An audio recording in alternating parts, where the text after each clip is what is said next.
இது வசூலித்தது யார் என்று பரவலாக ஊடகங்களில் பேசப்பட்டது தி கரூர் கேங்.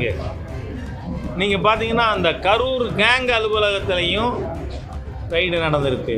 இதே போல் லிக்கர் பாலிசியில் ஊழல் பண்ணி தான் டெல்லியில் இருந்த ஆம் ஆத்மி சர்க்கார் விழுந்தது. தமிழ்நாட்டினுடைய மணிஷ் சிசோடியா யார் தெரியல. ஒருத்தர் படிச்சிருந்தாருன்னா அவரை எலைட்டுன்னு சொல்லிட்டு இருந்த காலம் போயிட்டு இப்போ தண்ணி அடிக்கிறதுல சரக்கு நல்ல சரக்கு அடித்தா அவர் எலைட் மெம்பர், எலைட்டு கிளப்பு மெம்பர்னு சொல்கிற அளவுக்கு தமிழ்நாட்டில் இப்போ வந்திருக்கு. ஒரு டாய்லெட்டுக்கு எவ்வளோ ஆகுது காஸ்ட்டு? 1 கோடிக்கு மேலே. கக்கூசில் காசு பிறக்கிற ஒரு கும்பல் ஆட்சியில் இருக்குது தமிழ்நாட்டில்ங்கிறது அவமானமாக இல்லையா? கழிவறை இல்லாத வீடு இருக்கக்கூடாது என்று மாண்புமிகு பிரதமர் அவர்கள் ஒரு வீட்டுக்கு 12,000 ரூபாயில் டாய்லெட் கட்டி கொடுத்தோம். இப்போ சென்னையில் டாய்லெட்டுக்கு காஸ்ட் எவ்வளவு? கன்ஸ்ட்ரக்ஷன் 1 கோடிக்கு மேலே. புலிக்கு பயந்தவன்லாம் மேலே படுத்துக்கோ நானா. ஏன்னா புலி என்ன பண்ணும்? மேலே இருக்கிற ஆளை தானே பிடிக்கும். இவன் சேஃபாக இருக்கலாம்ல. அதுக்காண்டி சீஃப் மினிஸ்டர் ஸ்டாலின் என்ன சொல்கிறார்? மீதி 7 பேர் முதுகுல படுத்துக்கோ. இது ஏன் 3 வருஷமாக ஒரே விஷயத்தை சொல்லிட்டு இருக்கீங்கன்னா என்ன அர்த்தம்? Is it not a fraudulent government? நான் அந்த வார்த்தை பயன்படுத்துறதுக்கு கூச்சப்படலை. ஏங்க நீங்கள் 3 வருஷமாக சொல்லிக்கிட்டே இருக்கீங்க அதே 1500 கோடி. கொஞ்சம் இன்ஃப்ளேஷனரி எஃபெக்டாக 1550, 1600 அப்படியாவது சொல்லியிருக்கலாம். ஆஸ் எ சார்ட்டர்ட் அக்கௌண்டன்ட் நீ சொல்லியிருக்கலாமே நான் ஃபீல் பண்ணுறேன். ஆனால் திருப்பி அதையும் சொல்லிட்டு இருக்கீங்க. கொஞ்சம் கூட வெட்கம் கூச்ச நாச்சம் இல்லாத ஒரு மோசமான தீய அரசு திராவிட முன்னேற்ற கழக அரசின் சபப்பெட்டியில் அடிக்கப்படுகின்ற கடைசி ஆணியாக இருக்க வாய்ப்புள்ளது அப்படின்னு நினைக்கிறேன். 3 நாட்கள் தொடர்ந்து தமிழகத்தில் அமலாக்கத்துறையினுடைய சோதனையானது நடந்தது. பொருளாதார ரீதியாக தவறு செய்தவர்களுக்கு எதிராக அமலாக்கத்துறை நடவடிக்கை எடுப்பது என்பது சகஜம்தான். ஆனால் தமிழகத்தில் நடந்திருப்பது ரொம்ப புதுசு. ஏன்னு சொன்னால் ஒரு அரசு துறையின் தலைமையகத்தில் ரைடு நடந்திருக்கு. டாஸ்மாகில் ரைடு நடந்த அதே காலகட்டத்தில் சாராயம் உற்பத்தி செய்கின்ற கம்பெனிகள், லிக்கர் மேனுஃபேக்சரர்ஸ், அவங்க ப்ரிமிசஸில் நடந்திருக்கு. அது மட்டும் இல்லை, இந்த சாராய அமைச்சர் செந்தில் பாலாஜி அவர் கிட்டத்தட்ட 1.25 ஆண்டுகள் சிறையில் இருந்தார், 470 நாளுக்கு மேலே. அப்போ ஒரு விஷயம் பரவலாக மக்களிடம் பேசப்பட்டது. என்னன்னு சொன்னால், ஒரு குவார்ட்டருக்கு 10 ரூபா, ஃபுல்லுக்கு 40 ரூபா அப்படின்னு அதிகப்படியாக மக்களிடம் வசூலிக்கப்பட்டதுன்னு. இது வசூலித்தது யார் என்று பரவலாக ஊடகங்களில் பேசப்பட்டது தி கரூர் கேங். நீங்கள் பார்த்தீங்கன்னா அந்த கரூர் கேங் அலுவலகத்திலையும் ரைடு நடந்திருக்கு. ஆக அந்த ரைடுக்கு பிறகு அமலாக்கத்துறை அதனுடைய அறிக்கையை கொடுத்துருக்கு. அதில் எம்ஆர்பி ரேட்டை விட அதிகமாக வசூல் செய்தது. ஒரு குறிப்பிட்ட கம்பெனிக்கே எல்லா ஆர்டரும் டாஸ்மாகில் கொடுக்க முடியாது. பர்டிகுலர் கம்பெனிக்கு 30% மேலே கொடுக்க முடியாதுன்னு அரசு ரூல் இருக்குது. ஆனால் ஒரு குறிப்பிட்ட நபரே ஃபேவர் பண்ணப்பட்டிருக்கார். அது மட்டும் இல்லை, ஃபைனல் டெண்டரில் பார்த்தா டெண்டரில் பார்ட்டிசிபேட் பண்ணுறவங்க ஒரு நபர் மட்டுமே இருந்திருக்கார். ஆக முழுமையாக முறைகேடாக இந்த லிக்கர் பிஸ்னஸ்ஸு தமிழ்நாட்டில் நடந்திருப்பது இப்போ வெளியில் வந்திருக்கு. இந்த 1000 கோடிங்கிறது only tip of the iceberg. ஊடகங்களில் 4000 கோடி, 40,000 கோடி, 2 லட்சம் கோடி என்கின்ற அளவிற்கு இது பேசப்படுகிறது. இதில் முழு இன்டெப்த் இன்வெஸ்டிகேஷனுக்கு பிறகு தான் அதனுடைய பரிமாணம் எவ்வளவுங்கிறது தெரிய வரும். ஆனால் ஒன்று, இதே போல் லிக்கர் பாலிசியில் ஊழல் பண்ணி தான் டெல்லியில் இருந்த ஆம் ஆத்மி சர்க்கார் விழுந்தது. தமிழ்நாட்டினுடைய மணீஷ் சிசோடியா யார் தெரியல. என்ன தமிழ்நாட்டின் மணீஷ் சிசோடியா விரைவில் வெளியில் அவர் அறிவிக்கப்படலாம், கைது செய்யப்படலாம், என்ன வேணால் நடக்கலாம். It is for the enforcement directorate to decide. ஆனால் இந்த பிரச்சனையை மக்களிடம் நாம் கடைக்கோடி வாக்காளர் வரை எடுத்து செல்ல வேண்டும் என்று பாரதிய ஜனதா கட்சி முடிவெடுத்திருக்கிறது. அதனால் நாளைய தினம் சென்னையில் டாஸ்மாக் அலுவலகத்துக்கு முன்னாடி ஆர்ப்பாட்டமானது நடத்த இருக்கிறோம். அதுக்கு பிறகு 5000த்துக்கு மேற்பட்ட எல்லா டாஸ்மாக் கடைகளுக்கு முன்பாகவும், அப்புறம் அது இன்னொன்று என்ன, எலைட்டு கிளப்புன்னு பேரா, எலெக்டா செலக்டா, இவங்க செலக்ட் பண்ணி எலெக்ட்னு சொல்கிறாங்க. தண்ணி கொஞ்சம் நல்ல குவாலிட்டியாக தண்ணி அடித்தான்னா அது எலைட்டு கிளப்பு.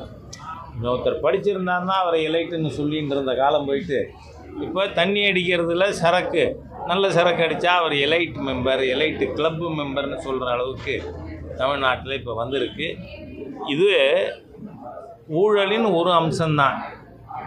ஏன்னா இந்த திராவிட முன்னேற்ற கழகத்தில் தொட்டதெல்லாம் ஊழல். நீங்கள் பாருங்கள், சென்னையில் 1200 டாய்லெட் கட்டுறதுக்கு 1360 கோடி. ஒரு டாய்லெட்டுக்கு எவ்வளோ ஆகுது காஸ்ட்டு? 1 கோடிக்கு மேலே. கக்கூசில் காசு பிறக்கிற ஒரு கும்பல் ஆட்சியில் இருக்குது தமிழ்நாட்டில்ங்கிறது அவமானமா இல்லையா? நீங்கள் பாருங்கள், ஸ்வச் பாரத் அபியானில், தூய்மை இந்தியா திட்டத்தில் கழிவறை இல்லாத வீடு இருக்கக்கூடாது என்று மாண்புமிகு பிரதமர் அவர்கள் ஒரு வீட்டுக்கு 12,000 ரூபாயில் டாய்லெட் கட்டி கொடுத்தோம். இப்போ சென்னையில் டாய்லெட்டுக்கு காஸ்ட் எவ்வளவு? கன்ஸ்ட்ரக்ஷன் 1 கோடிக்கு மேலே. சரி, அதுக்கப்புறம் அது மெயின்டெனன்ஸ் எவ்வளோ தெரியுமா? ஒரு நாளைக்கு 360 ரூபா. அது பார்த்திங்கன்னா 30 நாளைக்கு 12,000 வந்துடுது. நாம் கட்டி கொடுத்த மக்களுக்கான கழிவறையினுடைய காஸ்ட்டு ஒரு மாதத்துக்கான மெயின்டெனன்ஸ் சார்ஜஸ். ஆக இது எல்லா விதத்திலும் பார்த்திங்கன்னா, முந்தான ஒரு செய்தி, பாவம் 7 விவசாயிகள் அவன் நெல் கொண்டு வந்து போடுற ப்ரொக்யூர்மெண்ட் சென்டரில் 300 கோடிக்கு ஊழல். ஆக இந்த அரசாங்கம், அதில் இப்போ ரொம்ப பேசுகிறவர் ஒருத்தர் கல்வி அமைச்சராக இருக்கார், ஆரம்ப கல்வித்துறைக்கு. என்ன அவர் பேர் என்ன? மகேஷ் பொய்மொழி. பொய்யாமொழி இல்லை. ஏன்னா நான் கேட்டிருக்கிற கேள்விக்கு இன்னும் பதில் வரல.